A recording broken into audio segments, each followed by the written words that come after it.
My name is Michael Gray, and welcome to Financial Insider Weekly. I'm your host today, and my guest is attorney David Kirsch. David has been an attorney for 32 years. Gosh, seems like only yesterday.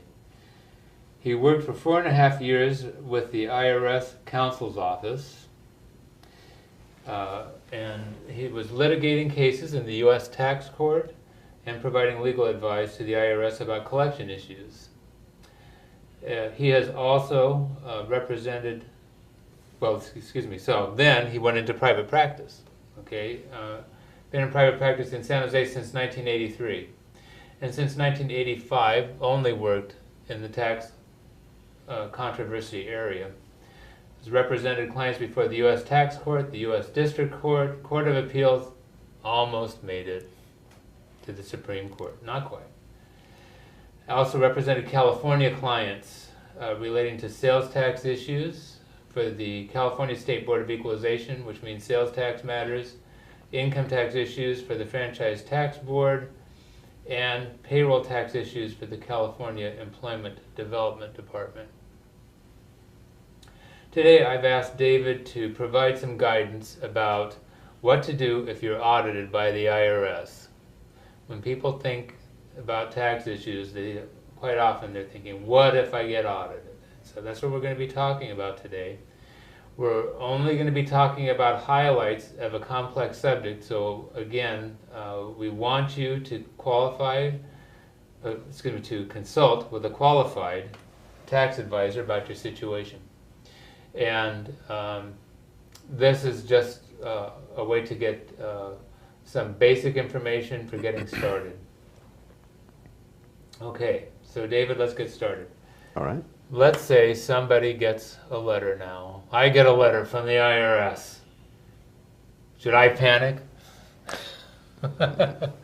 I get asked that question not infrequently, Michael, and the answer is if you filed an honest tax return, there's no reason to panic. Mm-hmm. If you haven't filed an honest tax return, then you should maybe be concerned.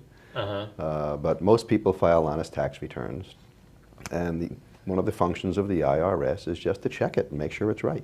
Just because you put something on a tax return doesn't mean the IRS says, oh, okay.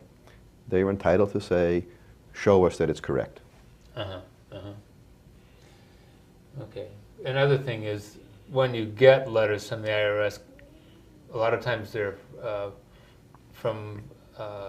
they're really letter or correspondence type audits, aren't they? Yes. So and those are frequently what we call information matching audits. Yeah.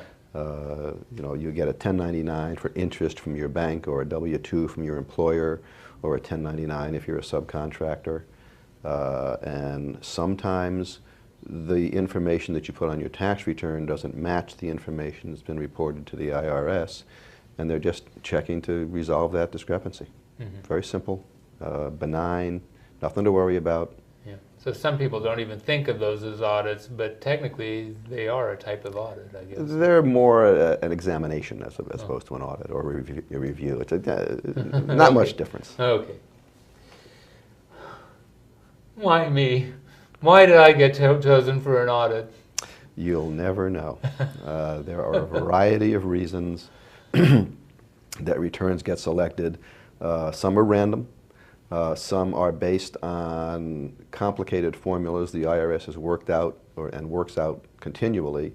That is, my understanding is that's as closely guarded a secret as the nuclear weapons codes. Wow. The tax practitioners have an idea of what can trigger an audit, but no one really knows for sure. Mm-hmm. You can be reported on by a disgruntled spouse, a former employee, a former partner, an existing partner. Mm-hmm. There's just a lot of different ways they arise, and you'll never know for sure. Mm-hmm. And to an extent, it really doesn't matter. Okay, yeah, here it is. That's right. We've got to deal with it. Right. But some people may feel rather picked on, and maybe, but in some cases, these audits may in fact be justified. In other words, if an IRS finds adjustments and then it comes up again subsequently and so forth. I mean, they may repeatedly audit an issue, I suppose. Sure, Yeah. it's a normal thing. If they examine a tax return and do find something erroneous about it, and it's the kind of issue that is likely to recur year after year. As an example, say you're self-employed and you're deducting, or you're audited and the IRS makes a significant adjustment to travel and entertainment expense. Right. You know, it's pretty likely that you've done the same kind of thing, overstated that expense in multiple years. So it's almost an invitation to the IRS, and sure, they're going to follow that up. Yeah. Okay.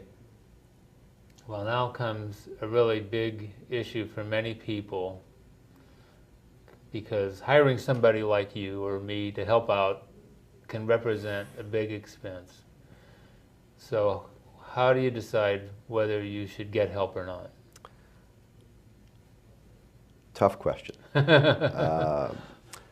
Well, first, what is your particular comfort level with the accuracy of your return? If you've been playing fast and loose and you were playing the audit lottery and say, well, I'll be very aggressive here and see if I get nailed, and you do, you might want to seek counsel. On the other hand, if you have a high confidence level that your return is squeaky clean or not going to have too many significant issues, and you feel comfortable handling it yourself, then there's no reason not to.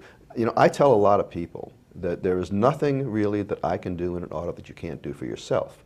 But on the other hand, you can also take out your own appendix if you feel you're competent enough to do it. You don't know the intricacies of removing an appendix. Likewise, you don't speak tax in all likelihood. And there are rules of the game that most laymen really don't understand. And most laymen probably think that the IRS really isn't bound by any rules, that they can do anything they want, and that is flat wrong. There are rules, and one of my functions when I'm representing a client is to make sure the IRS plays within the bounds of those rules. And sometimes they don't, believe it or not. Yes. I've seen it, unfortunately, you know, and again, it is a difference. Like when I go in, now what's happened is, it's like you get, you know, somebody that's coming from Germany here to the United States, they're trying to buy something at the store, and they can't communicate with the person behind the counter.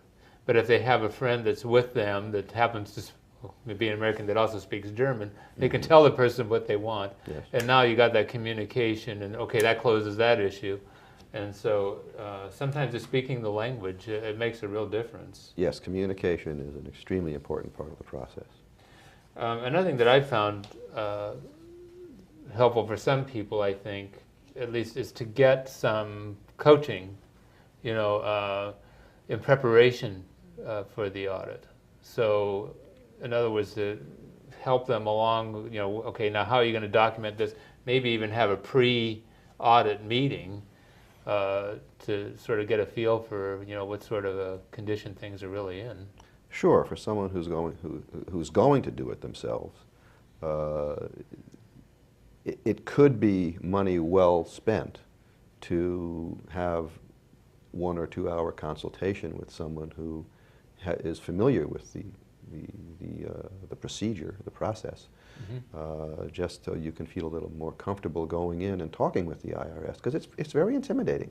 Yes. For people who aren't used to doing it.